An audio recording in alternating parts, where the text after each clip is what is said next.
Welcome to KO Stories, where I tell stories of the mysterious, twisted, and paranormal. And today is no different. I got a really good story for you guys, so without any further ado, it's time to slip into a mind that's not our own.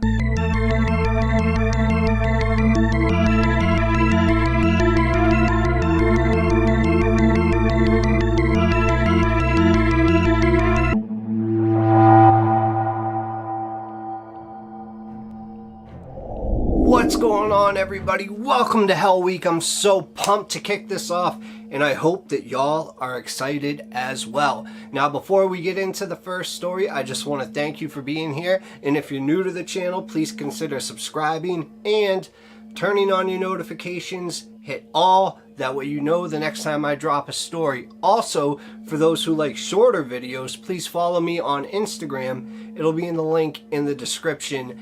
And lately I've been making these conspiracy theory type reels that are about 60 seconds. A lot of people seem to like them, so maybe you will too.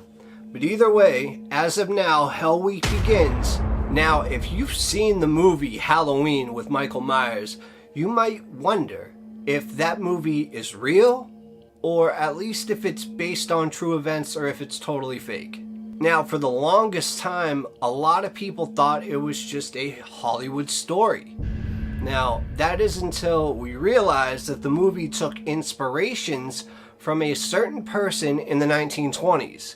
The serial killer's real name was Stanley Stiers, and much of his original killing spree took place in 1920s Iowa rather than 1970s Illinois, like in the movie. So yes, everybody get your popcorn out for this one, because we are about to go over the real Michael Myers.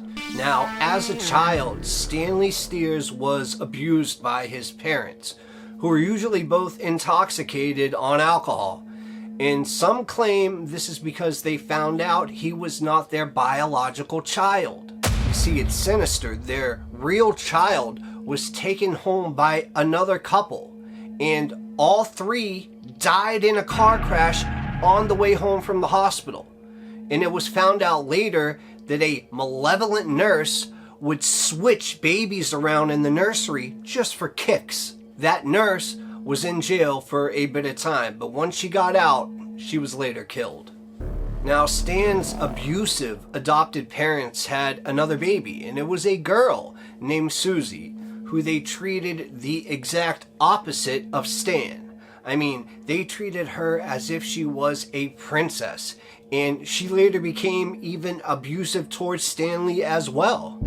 So, on the day before Halloween in 1923, 11-year-old Stanley was told once again he would not be allowed to go out and trick-or-treat on this Halloween. In fact, he was never allowed to go trick-or-treating on Halloween. Only his sister was. And after his sister got home from a Halloween party, Stanley couldn't take it anymore. And at midnight, he finally just snapped. I mean, imagine for 11 straight years, your parents just constantly abuse you because some nurse's horrible decision to switch babies at birth. I mean, that was not Stanley's fault, and you would think that normal, loving parents would understand this, but no. They hated him, but loved his sister. It's understandable why he snapped, but to the extent that he did snap, that may never be fully comprehended. And when I say snapped, this is what I mean. He went to the kitchen, where he probably saw on the table all of his sister's candy, and then he promptly took a butcher's knife, took it off the table, and then started walking. Once he took that knife, he legitimately, like a slasher film, killed everyone in the house, whether it was his parents, his sister, even including the family dog, Mr. Snookers. Very sad. I mean, at this part in the story, I absolutely feel the tragedy of the people dying, but when I hear about an animal dying, it just infuriates me. And the only reason I can think of why he would kill Mr. Snookers is because he was known around the neighborhood to possibly terrorize neighbors. That's all I got from what I read. But either way, the imagery of an 11-year-old killing his entire family along with his dog literally made my jaw drop, as I'm sure it's making yours right now. Then right after that, Stanley took a break, probably just enjoying the Halloween fall day, but when night approached, he decided to go trick-or-treating for the very first time. Now, this seems innocent enough, but during trick-or-treating, he continued his onslaught by killing a number of his bullying classmates, some that were much older and bigger than him as well. And even in one instance, he invaded the home of a classmate, taking out their entire family single-handedly. Remember, this is an 11-year-old.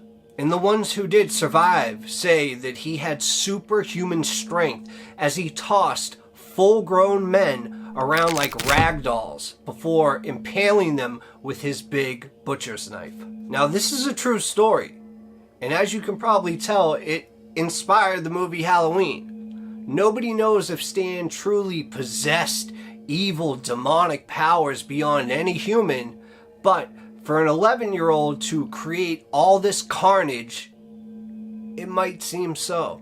Now, Stan was captured at sunrise the next day when he was found gleefully eating candy on a swing at the school playground, just having the time of his life.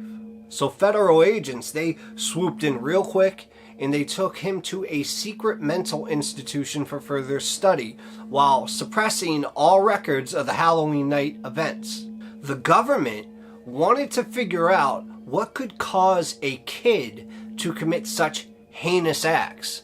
I mean, plenty of kids had been horrifically abused, but none had done anything remotely like Stanley did at that time.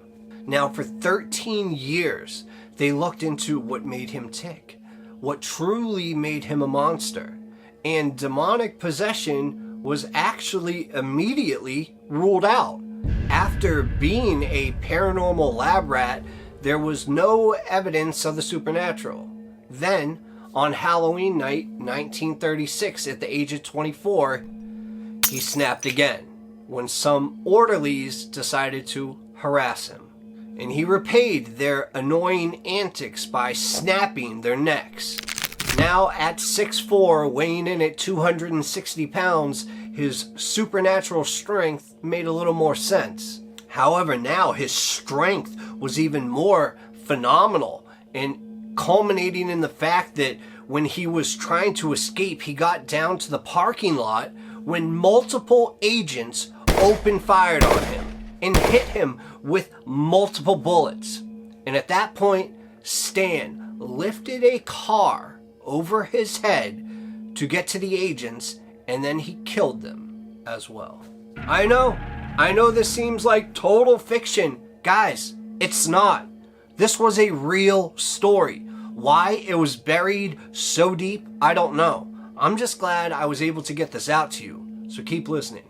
Now, like I said, this story might seem made up, but it's not. And the extremely disturbing part is that Stanley was never recaptured. And reports of his continued murders still pop up across the country. I mean, there was one as recently as Halloween 2013 in Mexico City. Stiers apparently will only travel on foot, and all of his slayings have been on North American soil.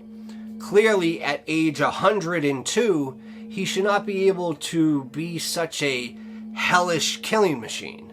And once again, this indicates that he might possess the strength of the devil himself, or at minimum be immortal if the fact that nobody can kill him wasn't evidence enough already.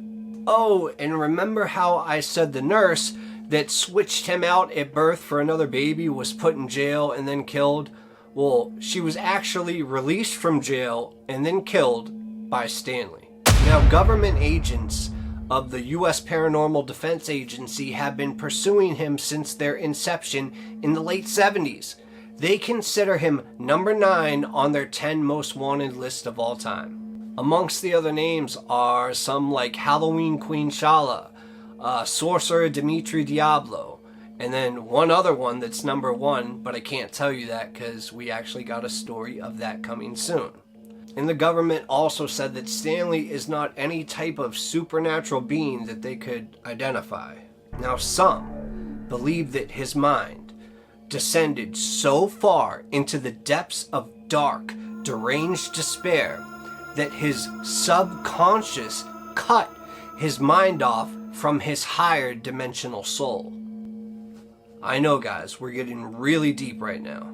I mean, there is actually evidence that the subconscious connection to one's soul acts as a control mechanism so humans aren't able to access the full potential of mind over matter.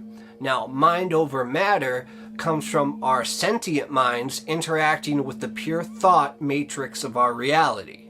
And I'm sorry if this is confusing you. I just really get into this stuff and I wanted to know everything about this case. And with Stanley, free of this constraint, he can carry forth his mindless mission of Halloween killing sprees for all eternity as he wills his body to survive every attack, including the aging process, kinda like Michael Myers himself. Now, it's unknown where he is for the other 364 days of the year. That fact alone is horrifying.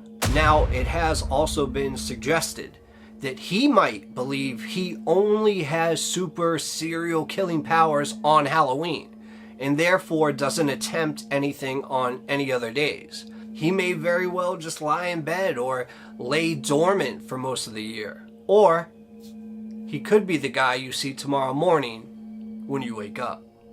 Now, various psychics, mystics, seers, and others with second sight can only get a general fix on him on Halloween. And the rest of the year, he's somehow mysteriously, mystically cloaked. I mean, this is one reason the government has been unable to capture him thus far. Now, mystic investigations had heard rumors about Stanley Stiers for years, but didn't know the full extent of his story until their investigation. And they say that if they were able to run into him now, that they are confident that they could capture him and contain him, perhaps even reconnect his soul to his mind, then utilize paranormal psychological techniques to bring back his sanity and humanity. Now, some of that even sounds way far-fetched for me, and I kind of like conspiracies, but I mean, it was written down and I'm just reading it. So I want you to think about that too. Also, I hope you had a great time for the first Hell Week episode. I hope I did not disappoint, and I hope you absolutely enjoyed it. And I do not want you to be scared, but if this Stanley Stiers person is still alive, just remember Halloween is coming up, so it's better to be careful than not.